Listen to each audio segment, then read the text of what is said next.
Welcome to Fireside Chat. My name is Sai. Today, let's talk about how you can save 50% of your income to achieve financial independence.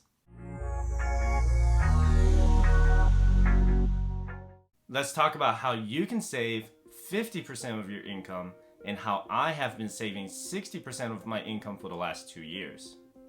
Quick disclaimer though, I am not a financial advisor. This video is for pure educational and entertainment purposes only.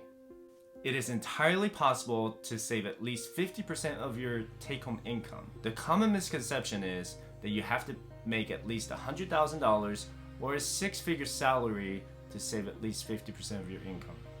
But did you know that 18% of Americans who make at least $100,000 are living paycheck to paycheck? How, right? I always thought I had an income problem. When I started the FIRE journey, I figured out that I had a spending problem. You do not need to make a six-figure salary to save 50% of your income. You can make as little as $30,000, $40,000, or $50,000 of your take-home income and save half of that. You need to change your mentality from I gotta pay my bills first to I need to pay myself first. That sounds ridiculous, right? Shouldn't I be paying my bills first? Let me break it down for you. How do you get to 50% savings rate? So what is your annual take-home income? Let's say you take home $40,000 a year. That is about $3,300 per month. Work your savings rate at 50% and that would be $1,650 every month. I want you to ask yourself, can you live on the other half of $1,650 a month? If the answer is no, then I want you to break down your expenses and see what is going out every single month. I want you to look at your expenses and I want you to ask yourself, are you paying too much in rent or mortgage? Are you paying too much on cell phones? Or are you eating out too much? Let's talk about debt. I understand that 50% savings rate is not always feasible for people who are paying down debt like student loans, car loans, or personal loans. Trust me, I've been there. When I was paying off my debt, I kept my expenses at 50% or lower, not counting my debt, and used the other 50% to pay down debt. I didn't invest or save any money for the 2 years I was paying off my debt. I wanted to get rid of my high interest debt as soon as possible. I didn't think it made sense for me to save or invest when I had debt averaging 10% in interest. During the 2 years I was tackling my debt, the average return on the S&P 500 was 6%. So if I invested while tackling debt, I would have had a net loss of about 4%. If you choose to keep saving while you're tackling your debt, it will take you a lot longer to pay off your debt. As soon as I became debt-free, I kept my expenses at 50% and I raised my savings rate from 0% to 50%. I'm hoping to raise my savings rate to 70% of my take-home income. Let's talk about salary. This is a Captain Obvious statement, but increasing your salary will dramatically increase your savings rate. Keep in mind that you should be working for a company or growing your business that increases your salary every single year. If not, you should consider moving to another company or think of other ways to increase your salary. So why not ask your boss for a raise tomorrow? The worst answer you're gonna get is a no. Before asking your boss for a raise, I want you to do some research on your job, your experience, and practice your approach. I want you to do some research about what you're worth. What is your market value with the skill set and experience you currently possess? When you approach your boss about a raise, I would say something like, I'm looking to grow myself with the company and I would like to discuss my future. Is now a good time? Hey, can I get a raise so I can save at least 50% of my income to achieve financial independence? That's probably not a good idea. You should bring your research to the meeting and let your boss know what your desired salary is going to be.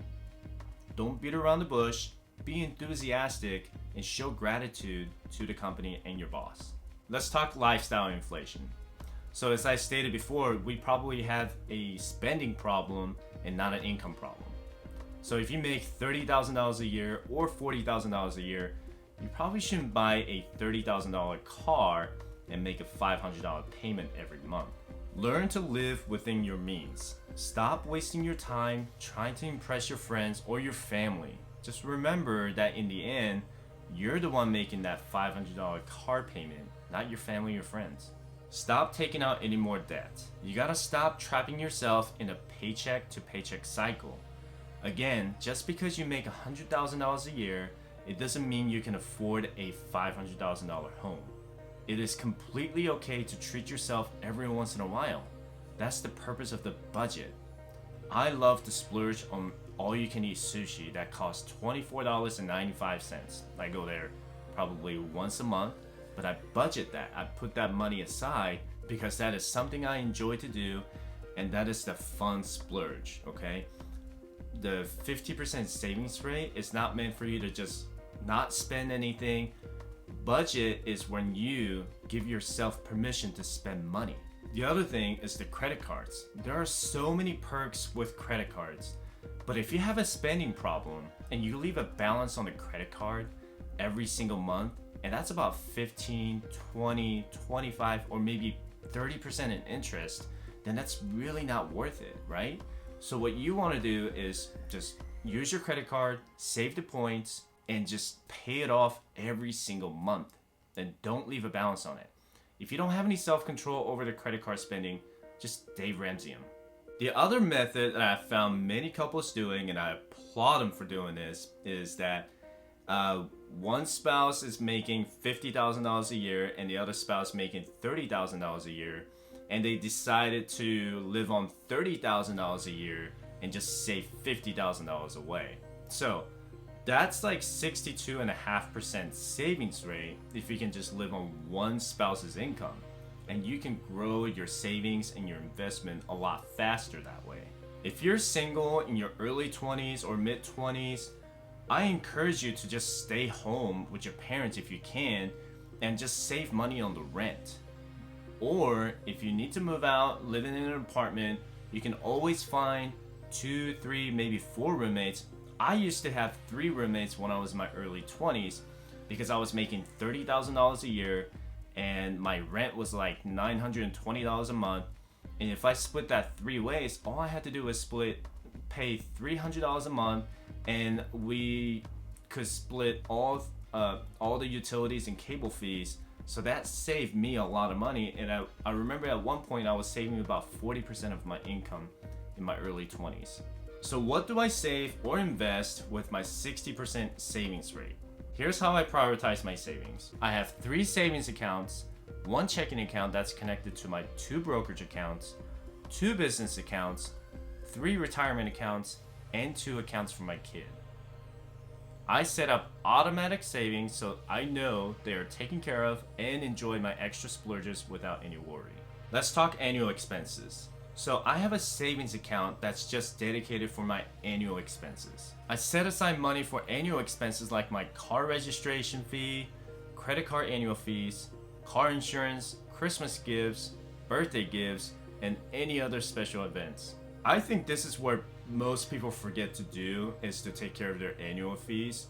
So say if you live in the state of Nevada, car registration fees are based on your car's MSRP. You might be paying like anywhere between $800, $1,200 a year on the car registration fee. And when that bill hits you, it hits you hard because you didn't plan for it. I think this is the savings account that everyone needs, and just have that dedicated savings account for annual expenses. Because when that annual expense, or say Christmas comes around, a lot of people become broke in January because they spent so much money on the Christmas gifts. But let's say you start putting away $25 every 2 weeks starting on January 1st. By November or beginning of December, you should have pretty close to $600 just for the Christmas shopping gifts. I mean, I don't know if you need that much money to spend money on Christmas gifts, but that's an idea, right? My other savings plan that I have is the travel fund. Everyone loves to travel, right? But why take out debt to go travel somewhere that you love to go to? So every year I go home to visit my family, and I visit my girlfriend's family as well. So we figured out how much money we need to save every year to at least visit my hometown and her hometown. You should figure out how much money it costs to visit home if that's something you want to do.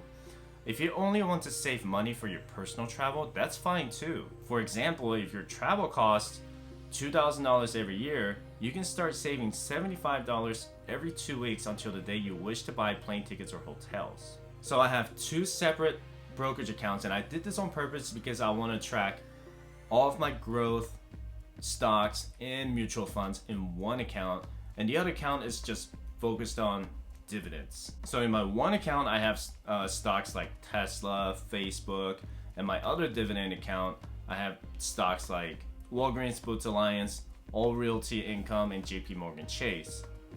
I automatically distribute about 50% of my total savings to the brokerage accounts every 2 weeks, and it's just super easy to do. And I just set up automatic transfers, and I put it in the money market fund inside the brokerage accounts, so I can either pick stocks or I just put it directly into the mutual funds. Eventually, what I want to do when I achieve financial independence and going to retire early is that I only want to withdraw 3 to 3.5% dividend payout from my dividend account, and the other one is to withdraw less than 3% of my growth funds or growth stocks for the long term. And lastly, I cut down on my coffee, and I don't spend a dime on anywhere like a Starbucks or coffee shops anywhere, because did you know that millennials spend $2,000 a year on coffee? That's insane, because $2,000 a year with a 10% interest, compound interest, in 20 years, that's $86,000. And I just can't imagine spending that much money on coffee. So instead, I bought a Keurig machine about 5 years ago, and I think each Keurig cup cost me about 75 cents a cup. So that's a good way to look at it. You don't need to spend $7 on caramel frappuccino. So I hope you can find some ways to increase your savings rate to 50%. So again, if you can't get to 50% right away, bring it down to 40% or 30% if you're paying down the debt. You gotta start from, what you wanna do is, instead of looking from small to big, I want you to start looking from big to small, because what you wanna do is achieve that 50% savings rate. And I completely understand that you have debts to pay, so that's when what you wanna do is just keep your expenses at 50% or lower, and throw the other 50% towards your high interest debts. Increase your savings rate every single year if you can from 40, 45, 50, 55%, and eventually you can retire a lot earlier than at the age of 60. That's the whole purpose, the whole point of financial independence, retire early, is to retire before you turn the age of 59 and a half. Thank you so much for watching my video. If you found this video valuable, please hit the like button and subscribe to my channel. I'm going to have a new fire video every single Sunday. Don't forget to follow me on Instagram, and I hope to see you next time. Have a good one. Thanks for watching. Don't forget to hit the like button and subscribe for more fire videos.